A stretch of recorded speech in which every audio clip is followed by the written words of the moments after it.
여자는 교회에서 잠잠하라. 여기 물음표가 찍혀 있습니다. 마침표, 느낌표가 아니고 물음표예요. 오늘 본문 말씀은 교회가 오랫동안 그 여자 목사를 금지한 근거가 되었습니다. 물론 현재는 많이 바뀌었죠. 바뀌어가지고 우리 기장교단을 비롯해서 뭐 감리교 아니면 예장 통합은 여성 목회자 안수를 합니다. 목회자를 세우는 거죠. 그렇지만 여전히 보수적인 그 교단들, 뭐 예장 합동이나 이런 보수적인 교단들, 또 뭐 미국 같은 데는 뭐 침례교 같은 경우는 여성 목사를 세우지 않습니다. 여전히 총회 때마다 항상 안건이 올라오지만 번번이 압도적인 걸로 부결이 됩니다. 카톨릭도 보수적이죠. 수녀는 허락하지만 여성 사제는 허락하지 않습니다. 근데 참 이건 조금 비겁해요. 어떻게 보면 굉장히 얄팍하다고도 볼 수가 있는데, 왜냐하면 어떻게든 신앙을 가진 그 교회 성도 중에 보게 되면 여성이 더 많습니다. 우리 교회도 좀 많죠, 여성이.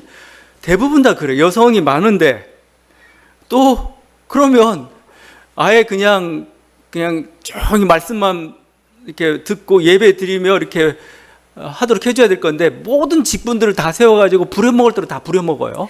부려먹고 나서 유일하게 교회 지도자 자리만은 안 된다, 이런 태도죠. 조금 얄팍하죠. 하여튼 그래서 그 문제를 좀 다루려고 하는데, 오늘 말씀은 어떻게 보면은 이 말씀 선포란 차원을 떠나서 우리가 어떻게 성경을 읽을 것인가의 문제를 좀 다루고 있기 때문에 좀 쉽지 않은 설교가 될 것 같습니다. 결론부터 미리 말하자면은 이 말씀은 사도 바울의 말씀이 아닙니다, 이런 겁니다. 이 바울 서신을 필사하는 과정에서 바울의, 보통 우리가 제자라고 부르겠습니다. 바울에 의해서 세워진 뭐 2세대 교회들 뭐 이런 거죠. 제자 세대가 첨가한 후대의 말씀이다,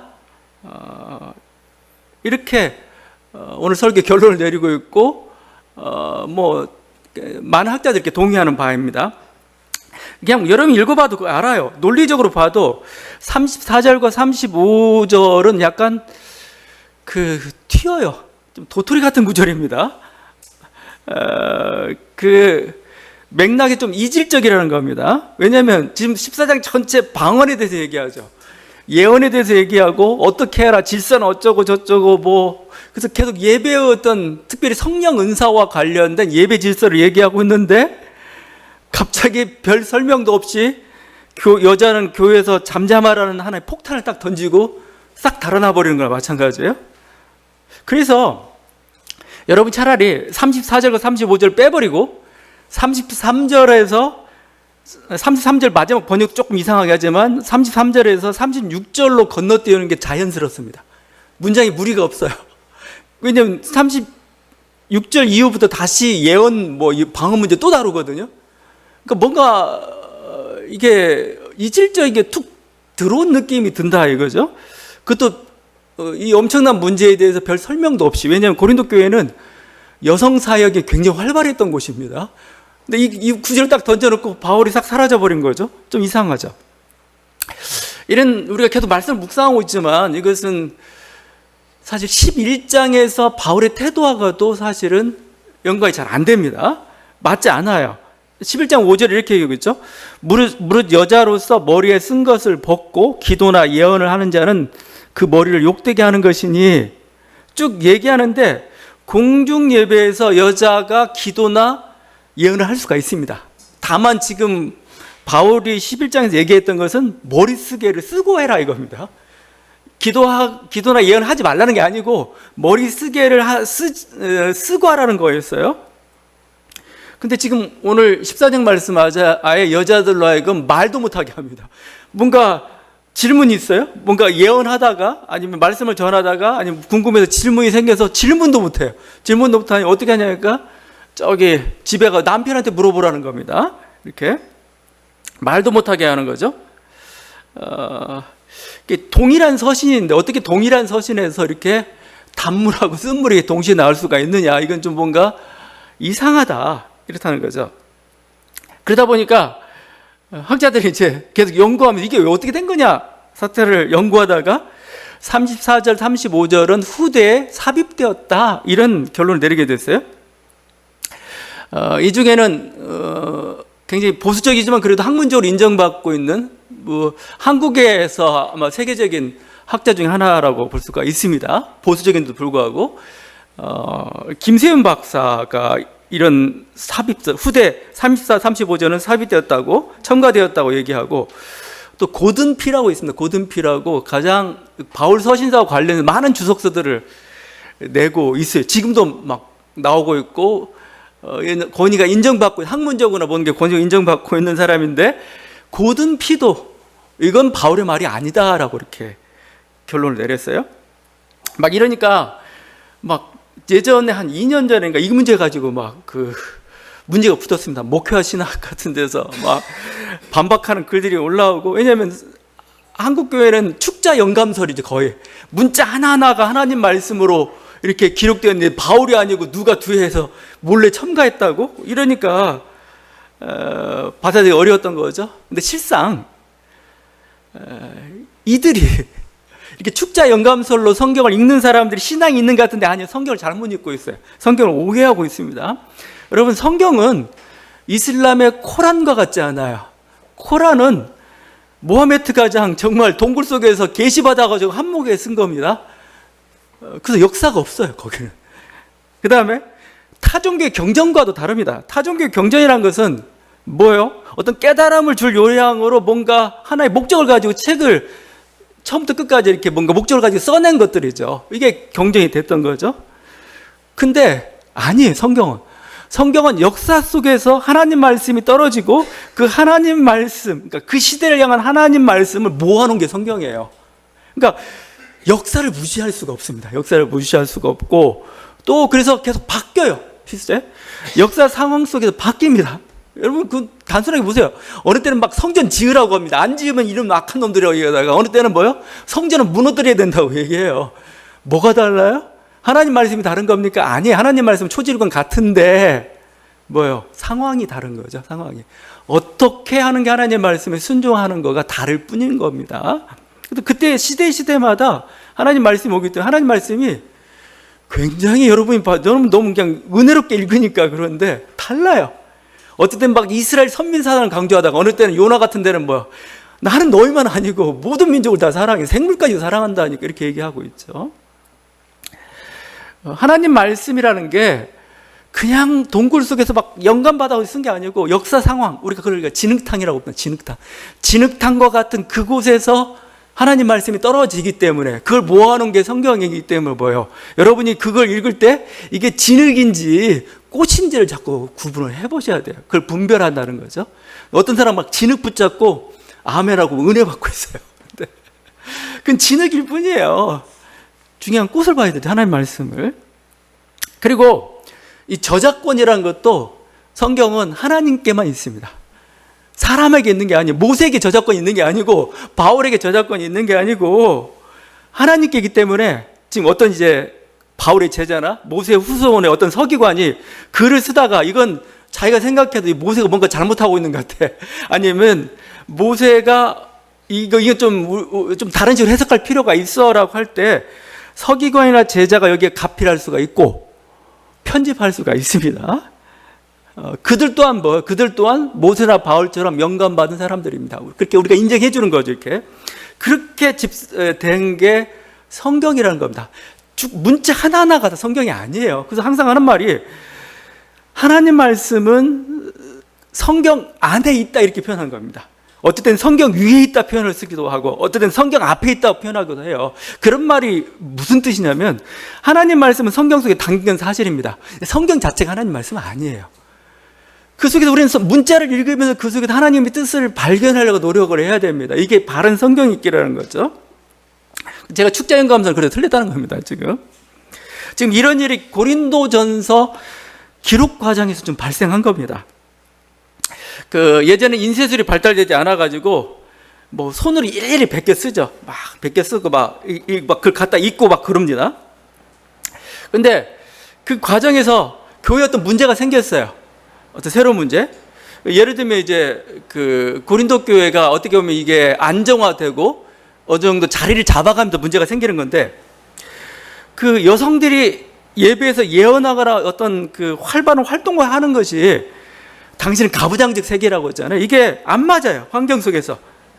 그러니까 계속해서 여성의 자유를 얘기할 수가 없고 뭔가 제한을 둬야 될 조치가 필요한데 바울 서신대에 그게 없는 거예요. 없으니까 이제 여기서도 고민이 시작됩니다.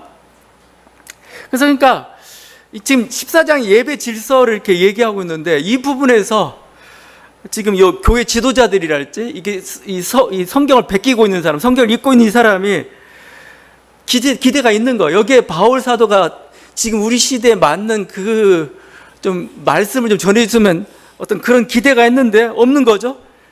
그래서 등장한 게 난회주라는 겁니다. 난회주. 그러니까 말씀을 이렇게 딱 써놨는데 그 빈 곳에다가 써놔요. 이렇게 빈 곳에다가 집어넣는 겁니다. 집어넣는 거. 그냥 집어넣는 게 아니죠. 아마 사도 바울이 살았었다면 이렇게 조언했을 거야 라는 그런 느낌으로 난회주를 이렇게 여백에다가 기록한 거죠. 이것 또한 우리들도 성령의 영감으로 했다라고 우리가 교리적으로 인정해 줍니다. 하여튼 난회주로서 이렇게 집어넣습니다. 아마 이게 100년경 어간일 겁니다. AD 100년경 어간일 거고, 그 흔적들이 디모데 전서도 남아있어요. 이렇게. 자, 근데 이렇게 난해주로서 일단 써놨어요.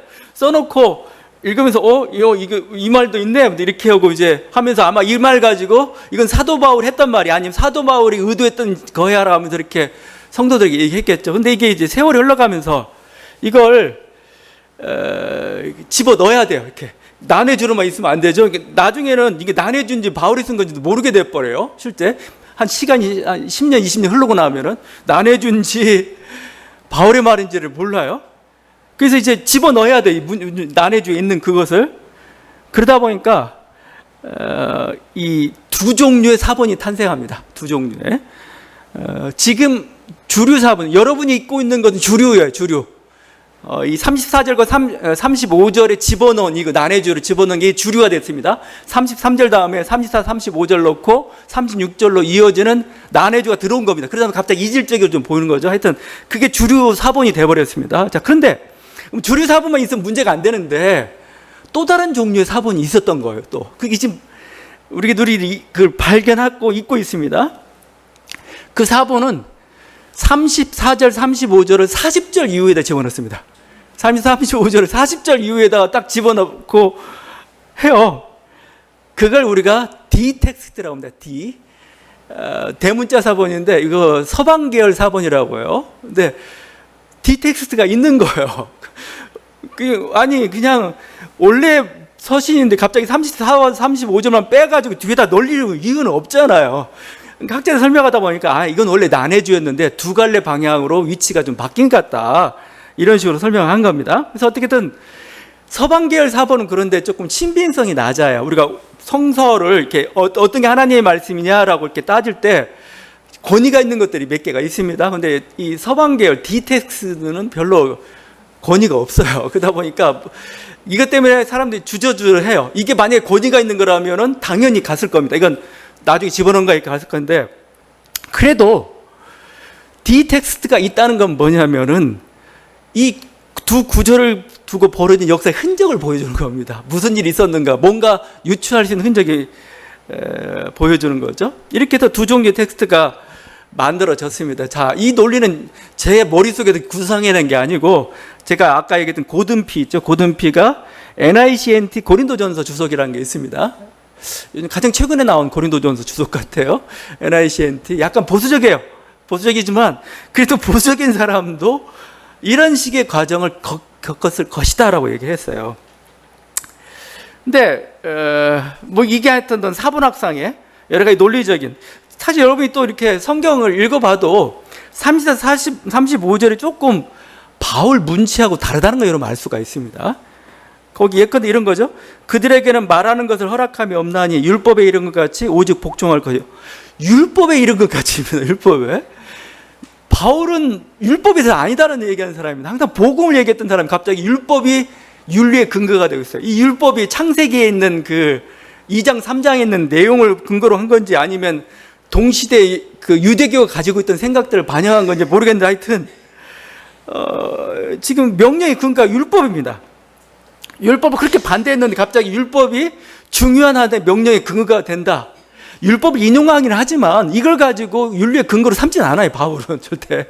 항상 복음입니다. 그리스도 안에서 새로운 윤리가 나오는 거지 율법에 이렇게 치면 좀 이건 그렇죠. 그럴 뿐만 아니라 우리들이 계속해서 고린도서를 묵상하다 보니까 바울의 성격을 알아요.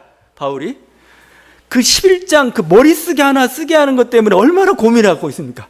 그냥 머리쓰게 써면 되는데 이걸 이리 설명하고 저리 설명하고 뭐 하소연하고 결혼 문제에 대해서 이 케이스 저 케이스 막 여기까지 이거 들어먹이면서 이렇게 막 이런 사람이 바울이에요. 근데 이런 폭탄 같은 선언을 해놓고 지금 막 만약에 보세요.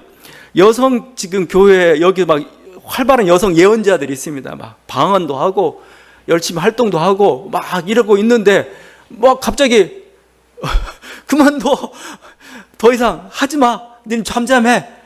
남편한테 물어하게 되면 무슨 일이 벌어지겠어요? 고린도교 근처에 항구에 이 베베라는 여성이 있습니다. 베베. 이 베베라는 여성이 누구냐면은 나중에 로마서 보게 되면은 이 고린도교 지역에 살았던 그 여성입니다. 베베가 로마서를 갖다 전해줍니다. 로마서를 로마에 있는 교회에 갖다 전해줘요. 근데 여러분 이 로마서를 갖다 준다. 바울의 로마서를 들고 가서 이렇게 로마 교회에 전해주는 여성이 베베라는 그 여성이에요. 그러면 그 여성은 그냥 가서 로마서 고린도에서 썼으니까 그냥 전달만 해주나요? 아니에요. 읽어줘야 돼요. 읽어주고 해석해야 됩니다. 그래서 베베가 아마 최초의 로마서 해석자였을 거라고 이렇게까지 얘기하는 정도요. 그게 말씀 선포지 뭐예요, 이게. 그러니까 여성 활동들이 굉장히 활발했는데 갑자기 그만둬, 잠잠해 하면은 그 반발이 있을 거예요. 그러면 바울은 반드시 설명을 해야 됩니다. 왜 그런지에 대해서 아주 자세하게 설명해야 되는데 전혀 설명도 없이 그냥 툭 던지고 나가버렸던 거죠. 좀 이상하다는 겁니다. 계속 문제 자체가 계속. 그래서 더구나 사본적인 증거까지 나오니까 학자들은 뭐야? 이건 아니다. 이건 바울의 말이 아니다까지 간 겁니다. 자, 근데 문제는 계속 말씀드리지만 바울 시대의 상황하고 바울 이후 시대에 안정화된 그 상황하고의 문제의식이 달라져서 그래요, 지금. 바울이 전하던 초창기, 그건 제가 계속 말씀드리고 있지만 이 어떤 창조의 질서가 아니고 11장에 그렇게 얘기했죠. 창조의 질서는 뭐 남녀 구분되고 뭔가 위계가 있고 이런 창조의 질서 이게 아니고 종말과 구원의 질서죠. 이제 그러니까 인간의 타락으로 말미암아서 빚어졌던 가부장적인 창조의 질서가 아니고 초대교회 바울이 외쳤던 건 뭐예요? 남자와 여자가 동등하고 그리고 하나가 되어 있는 그런 거죠. 그래서 그게 하나 그 이상적 세계죠. 그 이상적 세계가 그리스도 안에서 이미 도래했고 그게 구원이죠. 종말 때는 완성될 거다라고 이렇게 선포를 했고 그래서 그 해방, 그 자유함 때문에 교회로 몰려들었던 노예나 여성들이 많았던 거죠. 그런 상황이었습니다. 그게 갈라디아서 3장 28절에 나와 있죠. 이 대자유선언이죠. 너희는 유대인이나 헬라인이나 종이나 자유인이나 남자나 여자나 다 그리스도에서는 하나이니라. 이게 팽배했던 그런 시대이죠. 막 해방의 열매, 자유의 열기, 막 복음의 기쁨으로 이렇게 했던 그런 때였는데 바울 이후 시대가 되면서 교회가 이제 정착하기 시작하죠. 정착하기 시작하고 사회적으로 인정받기 시작하면은 이제 현실론이 대두하기 시작합니다. 현실적인 거. 왜냐하면 지금 고린도 교회가 어느 정도 이제 유력한 단체처럼 이제 교회가 딱 섰어요. 이제 의견도 묻기도 하고 뭔가 헌금도 내기도 하고 뭐 여러 가지 뭘 하겠죠. 근데 고린도 교회나 고대 로마 사회는 가부장적 질서가 있었던 그런 그 대세된 사회죠. 근데 니네 교회는 뭐야? 막 여성들이 이렇게 활개치고 있어. 굉장히 위험스럽게 광신도 지점으로 봐서 가능성이 높아요. 당시는 정말 어떤 기독교도 이런 위협을 당한 게 아니고 유대교는 더 보수적이었습니다. 진짜 유대교는 기독교와 유대교는 거의 비슷했으니까요. 근데 유대교는 더 보수적이었습니다. 그래서 여자들의 공적 활동 아예 인정하지 않았습니다. 그 유대 역사가 요세푸스의 말인데, 이 요세푸스의 말이 지금 바울이나 디모데전서의 말하고 좀 비슷해가지고 제가 한번 읽어볼게요. 여자들은 남자보다 모든 부분에서 뛰어나지 못하다. 그래서 여자들은 그들의 남편에게 복종해야 한다.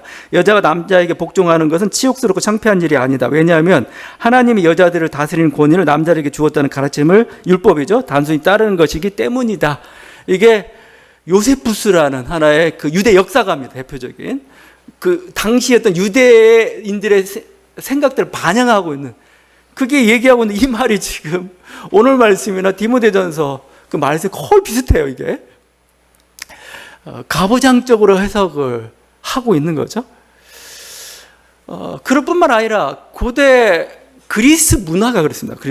그리스 문화에서 이상적 여성은 뭐냐, 집안에서 일하고 남편의 사업이나 일들을 돕고 다른 외부의 남자들과의 어떤 만남의 대화를 삼가는 거였습니다. 그래서 약간 그 로마와 그리스가 함께 헬라가 같이 있는데, 로마와 헬라 문화가 약간 다른데, 로마 문화에서는 저녁 식사에 부부가 참여하는 게 자연스럽습니다. 이렇게. 근데 그리스 문화에서는 이 저녁 식사의 문화에 참여하는 게, 남편과 아내가 같이 동반하는 게 부끄러운 일입니다. 오히려 여성이 참여하게 되면 창녀의 행동처럼 굉장히 문란하다는 그 취급을 받습니다. 그러니까 그러다 보니까 그리스 문화 쪽에서 저녁 식사에서 여러 가지 그 당시에 성적인 어떤 타락 현상들이 많이 나타나기도 사실은 하고 그랬던 겁니다. 그 플루타르크가 있습니다. 플루타르크가 영웅전을 썼죠. 플루타르크 영웅전 유명하죠. 그 사람이 신랑과 신부를 향해서 조언하면 이렇게 얘기합니다. 여자는 외부인들이 듣는 것으로부터 자신의 목소리를 보호해야 한다. 마치 그들 앞에 벌거벗은 것과 같이 동일한 수치로 여기면서. 그러니까 여자의 음성이 집 밖으로 나가게 되면 마치 자기 몸을 보는 것 같은 수치스럽다라고 이렇게 표현하고 있습니다. 그러니까 지금 여기 수치스러운 표현들 전부 당시 문화적인 것들을 다 반영하고 있어요. 그러니까 그런 세계가 지금 고린도 주변에서 지금 펼쳐지고 있고, 여기에서 이제 바울이 해방의 복음을, 자유의 복음을 가지고 왔는데 그 현실론에 부딪혀가지고 계속, 그러면서 바울은 그 길을 갔던 거고, 근데 바울 이후 시대가 되고 이제 어느 정도 그 고린도 세계를 이제 인정하고 그 문화와 동화되어야 될 시기가 되다 보니까 이제 여성들이 활발한 예언사역과 기도사역이 못마땅하게 여기는 분위기들이 발생을 했죠.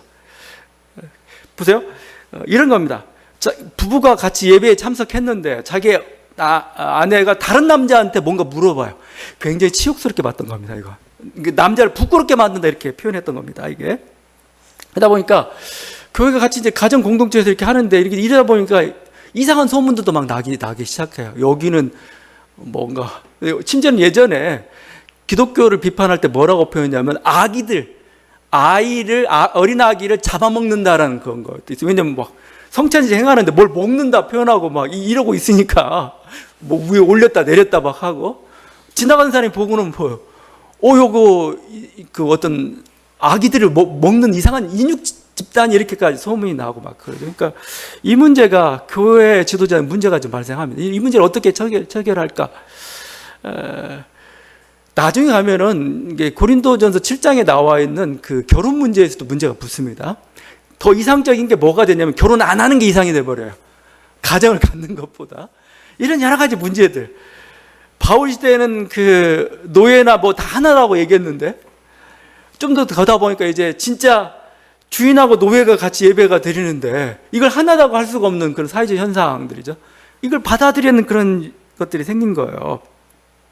그러니까 그래서 어쩔 수 없이 이렇게 받아들이고 수용하고 했던 게 바로 그 모습을 보여준 게 34절, 35절의 첨가 부분이다. 그죠? 그것도 하나의 그 당시 교회의 어떤 그 고민이죠, 고민. 우리 교회가 선교해야 되고 고린도 교회에서 자리를 잡아야 되는데 이렇게 가부장제 질서가 팽배한데 우리가 이것을 무시하고 살 수 없다는 거죠. 근데 문제는 이제 뭐 그럴 수 있다고 보는데, 이 여성을 차별하는 논리가 건 2000년을 교회사를 지배해버린 거죠. 그러니까 이게 참 문제입니다. 그러니까 이게 상황윤리인지 영원한 하나님의 진리인지를 구분을 해야 된다는 겁니다. 제가 자꾸 진흙, 상황, 역사, 하나님 말씀 자꾸 얘기하는 것은 어떤 그냥 상황 속에 나온 윤리일 수가 있어요. 근데 그걸 영원한 진리처럼 얘기해버리면 안 되죠? 제가 자꾸 얘기하지만 우리 근대화기에 19세기, 20세기에 교회가 들어왔을 때 우린 유교 문화잖아. 남자와 여자는 완전히 7세 부동서 해가지고 옷깃만 스쳐도 안 되는 이런 아주 그런 엄격한 유교 문화인데 여기에서 우리는 그리스도 안에서 하나니까 뭐 남자 여자 섞여서 예배드리 섞여서 예배 못 드리죠. 그래서 남자 여자를 갈라놔 버렸죠. 그래서 서로 얼굴도 못 보게 휘장까지 쳐놓고 그게 김제에 있는 그 기역자 교회라고 얘기했잖아요. 세례 받을 때도 여성의 머리에다 손 못 대요. 못 대고 직접 얼굴 보기도 쉽지 않습니다. 그러니까 휘장을 쳐가지고 구멍을 뚫어요. 그래서 이제 여기다가 이제 머리만 내밀면 여기다 이제 물을 뿌리는 식으로 세례를 줬어요. 여성들한테 전도를 해야 되는데 남자가 여성한테 말을 건넬 수가 없잖아요. 안방에 들어갈 수도 없고. 그래서 나온 게 전도부인입니다. 전도부인을 세워가지고 전도사들이죠. 좀 따지면 전도부인을 세워가지고 이들이 가서 복음을 전하도록 이렇게 만들었던. 근데 그건 왜 그래요? 상황이 그렇잖아요. 우리는 이런 자유의 복음을 가지고 있지만 현실이 그렇다니까 거기에 맞춰야 되는 거죠. 그건 당연히 이해가 돼요. 이렇게 구분하고 해야 됩니다. 자, 근데 상황이 바뀌었어요. 이제는 같이 이렇게 섞여 예배 드려도 되고, 그럼 모든 분위기도 용납이 됐습니다. 자, 근데 그때 그랬으니까 우리는 여전히 휘장치고 예배 드려야 되냐 이거예요. 아니잖아요, 그건. 그건 상황이 그래서 그랬던 건데 상황이 바뀌면 뭐예요? 이제 적용 안 해도 되는 거잖아요. 저는 이 말씀을 머리쓰개도 마찬가지. 머리쓰개라는 것도 뭐예요? 그 당시 했던 그 문화, 머리를 들어 이걸 굉장히 안 좋게 봤던 그 당시에 문화가 있었기 때문에 여성들의 머리쓰개를 쓰라고 했는데 지금은 그렇지 않잖아요. 지금 그렇지 않은데 여전히 머리쓰개를 쓰지 않으면 안 된다라고 하고 있으면 이건 하나님 말씀을 잘못 적용한 겁니다. 그러면 제가 계속 얘기했지만 이 14장에서 하나님 말씀은 뭐냐? 40절입니다. 40절. 모든 것을 품위 있게 하고 질서 있게 하랍니다. 이게 하나님 말씀입니다. 왜 머리쓰기를 쓰라고요? 품위가 없어 보이니까. 그 당시 사회 속에서 뭐예요? 인정받기 좀 어려우니까 그 대신에 하라는 거죠. 질서, 여기 평화란 말도 쓰고 있습니다. 질서나 평화란 말 쓰고 있습니다. 예배가 질서가 있고 평화로워야 되지. 서로 막 다투고 뭔가 무질서하게 해서는 안 되지. 그래서 어떻게 하면 질서 있고 어떻게 하면 평화롭게 예배를 드리고 이게 본질일 겁니다. 그래서 어떨 때는 하지 말라고 할 때가 있습니다. 그럼 어떨 때는 뭐요? 하라고 할 때가 있습니다. 해도 되고 더 이상 문제가 되지 않을 때는 그래야 되는데 아닌 거죠. 지금 상황이 많이 바뀌었습니다. 근데 아직도 고리타분한 그것을 하나님 말씀인 것처럼 가부장적 윤리를 하나님의 말씀인 것처럼 고수해야 될 이유가 없습니다. 그래서 이제 서구 쪽에서는 이제 우리나라 아직 조금 더디죠. 서구 쪽에서는 모든 그러니까 성중립적 용어를 쓰자는 말을 해요. 그러니까 이제 원문은 분명히 형제들하고 얘기했지만 사실은 거기에는 모든 사람들이란 말이 마찬가지거든요. 그러면 이제 번역을 형제 자매들아 하게 부르기 시작했습니다. 꼭 이건 남자들은 하는 얘기 아니고 모든 사람 들으라는 얘기 문맥을 보니까 그런데 그래서 대표적으로 형제만 얘기했을 뿐인데 이제 형제 자매들아 부르자. 이제 문제는 어디까지 왔냐? 하나님 아버지라는 이름까지 바꾸자는 얘기까지 나와요. 하나님이 성이 있으면 하나님이 아니죠. 하나님은 아버지도 되고 어머니도 되고 다 돼야 됩니다. 근데 왜 굳이 아버지만 불러야 되냐? 막 해가지고 번역할 때 성중립적인 용어 이런 표현을 쓰기 시작했습니다. 그러니까 하여튼 문화가 바뀌었는데 원래 우리가 하나님의 뜻을 아는데 하나님의 뜻을 찾아가는 게 필요하다는 거죠. 그러니까 가부장적 질서는 창조 질서가 아니에요. 지금도 이렇게 신학교에 들은 신학생들부터 시작해가지고 아직도 그 남자와 여자의 어떤 기능 차이를 권위 차이로 확대시켜가지고 얘기하는 사람들 아직도 많아요. 많아서 남자가 머리 역할을 해야 되고 여자는 이렇게 이런 식으로 이렇게 거기 이제 가부장적 그 논리 속에 나온 그건데 아직도 그것을 고수하고 있는 그것은 하나님이 원하시던 질서가 아니고 타락의 질서예요. 타락한 창조 질서입니다. 영원한 구원의 질서가 아니라는 거예요. 지금 어떻게 보면 세상은 개화의 길을 가고 있어요. 이제 개화의 길을 가고 어느 정도 하나님 뜻이 세상에 투영된, 그래서 자꾸 얘기하지만 세상은 성인화된 세계라는 표현을 쓰고 성인이 되었는데 교회만 아직도 뭐예요? 고대의 윤리를 붙잡고 있어요. 그것은 더 이상 하나님 말씀이 아닙니다. 근데 이걸 자기는 문자 그대로 하나님 말씀 믿고 있어 라면서 하면서 굉장히 경건한 척 하지만 제가 보니까 굉장히 이건 외식이고 위장되어 있어요. 왜냐하면 남자들이 가지고 있는 특권이나 욕심 같은 게 있거든요. 그것을 동기는 이건데 말씀 앞에서 겸허히 말씀을 받는 자세가 아니고 동기는 이건데 마치 이것을 경건인 것 마냥 위장하고 있는, 그걸 외식이라고 하죠. 한국교회가 이런 태도를 가지고 있으면서 그런 사람들이 주류가 되어 있어요. 주류가 되다 보니까 고리타분해져 버렸습니다. 반이성적이 되어버렸고 미신적, 배타적이고 차별적이라는 건 소리를 이렇게 듣죠. 다시 한번 말씀하지만 40절 모든 것을 품위 있게 하고 질서 있게 하라. 이게 말씀의 핵심입니다. 우리 붙잡아야 될 말씀이죠. 시대마다, 상황마다, 문화마다 품위가 다르고 질서가 달라요. 그게 무엇인지 우리는 계속 고민해야 되고 거기에 맞게 해야 됩니다. 근데 이게 우리는 구습 때문에, 우리는 전통 때문에 아니에요. 구습과 전통이 오늘날 시대에 봐서 품위에 맞지 않아요. 오늘날 봐서는 질서나 평화를 구현하는데 맞지 않아요. 바꿔야 됩니다. 왜냐하면 구습이나 전통이 하나님 말씀이 아니거든요. 그야말로 우리는 하나님 말씀 무언가를